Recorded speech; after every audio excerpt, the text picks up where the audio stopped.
Ouais, la tech ça m'énerve. Vous allez me dire pourquoi, je vous dois quelques explications. Salutations à toutes et tous, ici Romain le Phocéen, et aujourd'hui, à votre compagnie, j'avais envie d'évoquer plusieurs sujets qui m'énervent au sein de notre perception de la technologie. Dans un premier temps, le premier pourquoi ça m'énerve, c'est que nous voyons, selon moi, beaucoup trop la technologie à travers la technique. La technique, c'est-à-dire, c'est celle qui va faire que la technologie va exister, mais c'est pas celle qui va faire que la technologie va persister. Celle qui va faire que la vision de la technologie va persister, c'est à travers les usages. Les usages, c'est évidemment ce qu'elle va nous apporter en tant qu'être humain. Et aujourd'hui, selon moi, un produit se doit d'être conçu d'abord pour les usages avant de parler quoi que ce soit de technique. Selon moi, la technique doit être un appui pour la réflexion autour de l'usage. À l'appui, je vais prendre deux exemples. Le premier, celui de l'Apple Watch. L'Apple Watch, de base, c'est une montre connectée, comme beaucoup qu'il existe sur le marché. On a finalement un écran, on a un bracelet, etc.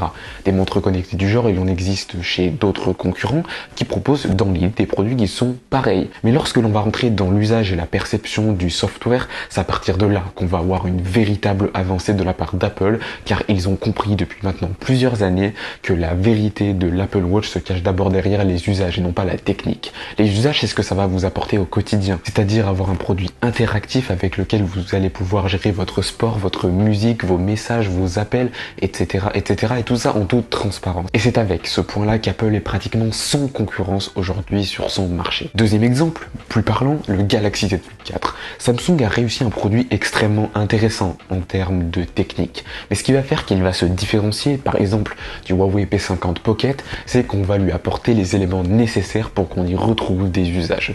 Le P50 Pocket, certes, techniquement, c'est un bon produit, mais dans les usages, c'est une catastrophe. Le Galaxy Z Flip 4, lui, c'est le contraire. Dans les usages, c'est une véritable prouesse qu'a réalisé Samsung en donnant des usages, en incorporant des éléments de One UI adaptés pour ce smartphone-là, et c'est à partir de là qu'on retrouve de véritables éléments intéressants pour ne pas se lasser du produit sur le long terme. Maintenant, il y a aussi un deuxième point que l'on analyse très peu lorsqu'on parle de technologie. Aujourd'hui, on parle très peu de la réflexion autour d'un design d'un produit, car dans un test, on évoque souvent la fiche technique, l'écran, le software, l'hardware, etc., etc. Sans pour autant parler d'un détail qui est pour moi très intéressant, c'est le plaisir visuel d'un produit technologique. Parce qu'un produit élégant et design, c'est s'assurer d'avoir une envie de l'utiliser sur le court, moyen et long terme. C'est-à-dire ne pas le changer tout le temps. Parce que forcément, si vous appréciez ce produit visuellement, vous allez avoir l'envie de l'utiliser tout le temps. Et ça, c'est un véritable bénéfice. Un produit qui a une bonne fiche technique, c'est toujours bien, c'est vrai.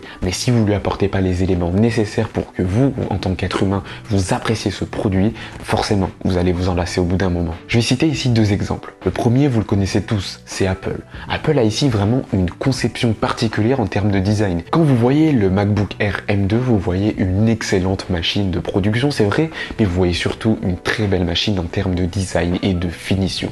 Apple a vraiment bossé sur ce produit pour que justement, vous ne vous lassiez pas sur le long terme. C'est-à-dire que par exemple, pour tout votre processus universitaire, vous pouvez avoir une seule machine de production. Un produit moins bien, milieu, voire entrée de gamme, forcément, c'est pas conçu de la même manière en termes de design et vous allez vous lasser rapidement du produit et vous allez malheureusement le changer. C'est la dure loi en fait du design et de l'élégance d'un produit. Mais il y a un deuxième exemple qui est encore plus parlant, c'est Dyson. Dyson, c'est une marque que pas tout le monde apprécie, un petit peu comme Apple finalement. Dyson a une politique très particulière sur la conception de leurs purificateurs d'air. De base, le marché des purificateurs d'air, c'est un marché qui est certes pas très intéressant, mais surtout les produits en eux-mêmes sont vraiment pas élégants, vraiment pas design. C'est-à-dire qu'un purificateur d'air, vous allez le cacher, vous allez essayer de le mettre dans un endroit où pas tout le monde va le voir.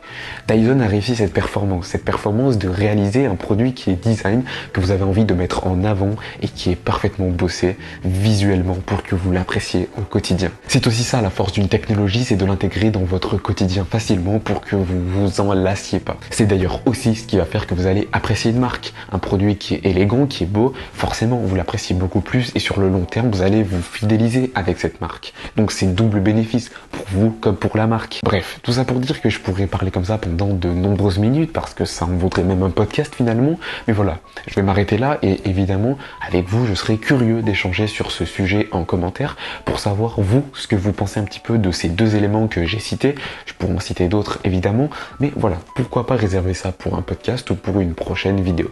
En tout cas, je suis en train de travailler, comme vous le voyez, sur un nouveau setup. Et puis aussi, il faudra que je gère un petit peu mieux mon acoustique de ce nouvel appartement, car je sais, le son peut-être n'est pas parfait, je sais pas. Bref, en tout cas, je vous laisse juger ça en commentaire et j'attends vos réflexions en commentaire également. En tout cas, au passage, n'hésitez pas à mettre un like et à vous abonner à la chaîne. Et quant à moi, je vous retrouve évidemment très vite pour une nouvelle vidéo. J'espère que je vais avoir le temps de dimanche prochain de faire une vidéo, car encore une fois, j'ai plein de choses à déménager, etc. Bref, allez, j'espère vous dire à dimanche prochain pour une nouvelle vidéo. Salut!